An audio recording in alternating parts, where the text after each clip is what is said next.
Good day, viewers, and welcome to this edition of the program, Talking Politics. My name is Collins Osai, and on this edition, we shall be looking at very sensitive areas of our life which affects our everyday living. And of course, they are all tied to politics. We are talking about insecurity, which is already a very big problem in the country. And of course, the state of the polity, looking at the threats from the banning of Twitter in Nigeria to the issue of insecurity that keeps propping up from every corner of the country. On this edition, I have a guest with me who will help me to shed more light on this and many more. Permit me to welcome Lady Clementine Omokaro to the program. You're very much welcome. Thank you very much for having me. As you all know, she is not a first-timer here, and she's a regular. She blesses us with a regular time on this program. So a lot has been happening, like I said, from the insecurity to the issue of youth unemployment, which is of course on the rise every day, to the costs of goods and services, including food, the basic things that we should survive with. Where do we start from? We know all of these are tied to to politics and the polity. How can you weigh in on how we have gotten ourselves to where we are today? Let's start from there. Good day, viewers at home, wherever you're watching us from. Mr. Collins, Nigeria issue is a very complex one. We've had issues in this country right from the days of independence. But the one we are having recently, we've never seen such since the day I was born. I don't know about my father. I think even before the Civil War, I don't think we even had such during the Civil War, what we are experiencing now in this country. And it's a sad development because we wanted a change of governance. I, as the person that is speaking here, I needed that change. I worked for that change, and I made sure I voted for the change. Mark my words, quickly. When we saw what PDP was doing then, we thought, no, we need to change the narratives. And we wanted somebody that had the technical know-how, that have experienced both sides of the coin. And Muhammadu Buhari came on board as the president. But after his first tenure, we thought this man was not good enough. And we didn't know that the second tenure was going to be even the most catastrophic of it all. What we're having right now is a mess. It's a big mess. Nigeria is under, I will not say siege. We are under serious bondage. Well, you have described if you look at the insecurity we are experiencing now in this country, is how will I put it now? It's nothing to write home about. Everywhere in the country is burning. You sleep and you wake up and you hear different stories online and everywhere of killings. Is it in Kaduna? Is it in Borno? Is it in the east? The eastern part of the country right now is burning, which is even the recent ones we are saying. And the insecurity also affected our farmers. Talk about the cost of food items and all that. So it's a trickle effect. Once they say you cannot look for healthy teeth in a rotten mouth. A dentist will tell you once your teeth is rotten, you cannot find a healthy one there. You have to pull it out. Because right now people go to the farm to want to go and cultivate their crops. You get to the farm and you meet herdsmen there eating your crops that you've already cultivated. And by the time you challenge them, they put their guns and they shoot at sight. And the farmer that went to harvest his crop have to run back home for safety. And who is the one that will safeguard these farmers? We don't give them guns. But the herdsmen, they have guns. Well, if you talk about... And if you cannot harvest your crops, how do you not bring it to the market to sell? So the few ones in the market there, they are the ones that you can't even buy. Even the poor cannot even feed. Even some farmers cannot even be able to buy their product, the ordinary farm product for them to line of garri right now in Benin, because I stay in Benin, a line of garri right now is 4,000. If you can, when the person that even likes you, we give you for 3,500. And the line doesn't cost, will not even last you 2 weeks at home.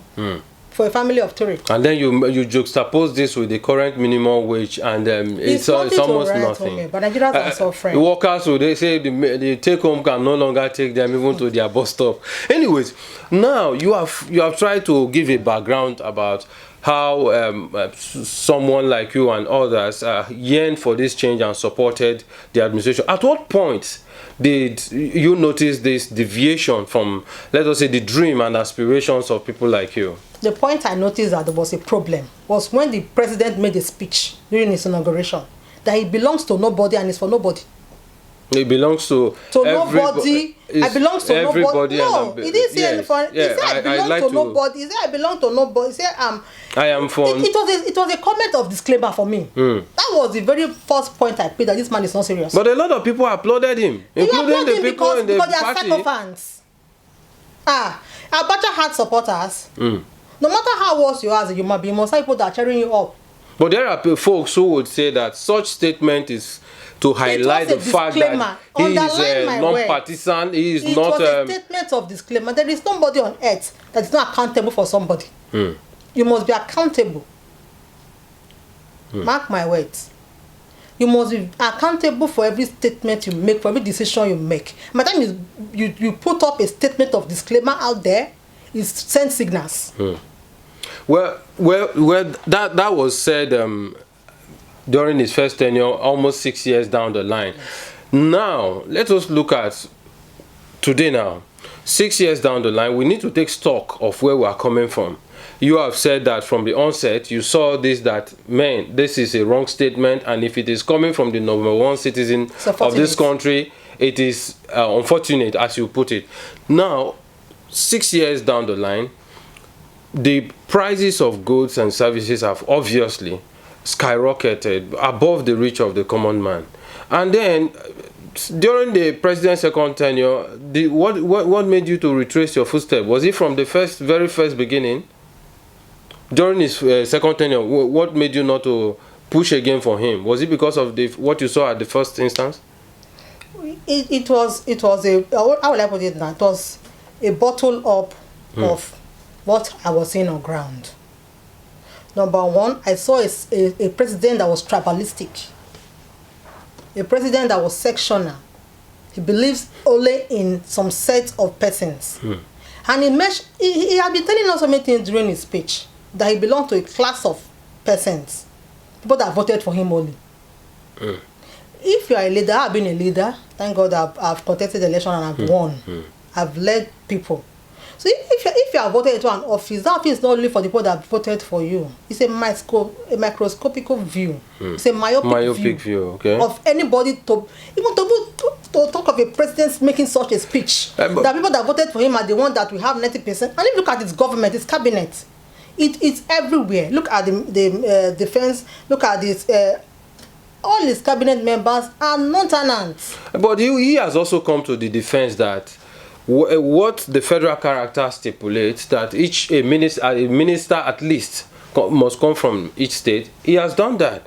What he is now doing, according to the president, I listened to him recently, is that the appointments that are at his discretion, that he is using his discretion. He's not using again, we have a federal character in Nigeria that stipulates that all the section of Nigeria will be carried along in political. That is the ministerial appointment, which he has already done across the state. I will not. When it comes to MDAs, we're talking about ministry, department, and agencies. We're talking of the defense ministry. We're talking of the how will I put it? Aviation. The defense and military will not be part of that, because those are specially under the presidency's discretion. That's where we say federal character must come into such positions. Even when, but what if the best comes from a section of the country, as they say, if he found the best from 1 or 2 sections, or let us say from 2 out of the 6 geopolitical zones? Nigerians have best persons in every sector, every corner of the country. Yes, and that was what Obasanjo did. He picked the best brains, not minding where you came from. Charles Soludo and the rest of his likes. If you're a president, you must go for the best. You don't appoint persons based on nepotism, based on tribalism, based on ethnicity. It doesn't work. Because you paint a picture of a sectional head of state. That was one. Do you think that is contributing to some of the problem we have today? And I saw something. You asked me a question. What made me deviate from? Okay, great. Yes. That was the question. Yes, go ahead. Secondly, I saw a media war to silence. A media or a word to silence the media. A word to silence the media, opposing voices. As you oppose the government, it takes it personal. In other words, the government is intolerant. There is nobody in this life that doesn't face criticism. It's part of your life. Husband and wife, they will quarrel. The wife will criticize the husband. But they will still live in harmony. By the time you're not doing something that is good, your wife will tell you, honey, what you're doing is wrong. By the time you are the kind of person that doesn't take correction, you are ready for doom. We saw it, they did it to Kakaki, that's AIT, and so many other media outlets. Through the Nigerian NBC, broadcast. yes, Okay. Sanction upon them. Just to silence them. Then they had a how will I put it, a launch on Facebook, image branding. The people that are into Facebook. Once you have somebody that posts a lot of influencers, Facebook, social media influencers, yes, just to silence them, and that was a bad signal. I have been an elective person. Even in school politics, SUGs, it is the worst. They will come and knock on your door. The students, they will come and knock. If you are not doing something right, they will drag you out from that door. They will lynch you there. You must give them what they want. If it is water, if it's light. Maybe they want to go for examination, don't have light in the campuses. Yes. You don't have any excuse to them that they don't have light to read. You can't give them any excuses. Or they want to bathe and go for lectures. You not tell them there's no water running in their taps in the hostels. They will make sure that whatever demand that they have at that particular time, you, the SCG executive, must meet it. Then during my time, but it has changed now. Even the SUG is not to write to me about now.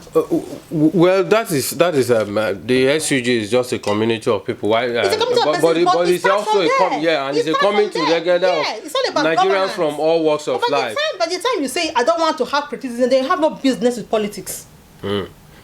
So, in other words, what you're not saying is that you are insinuating or saying that the government wants to gag or is gagging the media. By the time you gag the media, you cage people's opinion and you take the power and you take the people's power from them. The expression, that's the freedom of expression is being taken from them. Then you have enacted a dictatorial leadership style that whatever you give them, so they will accept. Nobody opposes you, and that is dangerous for democracy too. It's for nobody. But he has told us he means that the presidency says they mean well, and we will take them for their word. Because he belongs to everybody. He will not stop with Twitter. He will not stop with Twitter. Is that a prophecy or you are trying to? Because they have a mission to cage us. How did you know this mission, please? You see, the discussion will always continue. And again, before we came on set, you said that these problems, you are tired of discussing them, that it gives you headache. But we pray that your headache gets over very soon. Amen. And that the country gets better. Amen. Distinguished viewers at home, thank you so much for this time with us. If you allow us, we'll go on and on. But time is not a friend of anybody. And so we want to thank you so much for being part of our time on this program. But I will not let us go here without saying a very big kudos and thank you to my guest here and sister. I believe after here we are going to continue this discussion. Certainly. Lady Clementine Omokaro, thank you so much for coming on the program. My name is Collins Osai. Thank you. Always join us here on Pinnacle Televisions Online. We are 247. Our handles are there for you to reach us and also give your comments and opinions on the program and what you would also want to see on this program. Thank you so much, and let's call it a day, and we'll be back shortly next time again. Thank you. 24 hours, 7 days a week.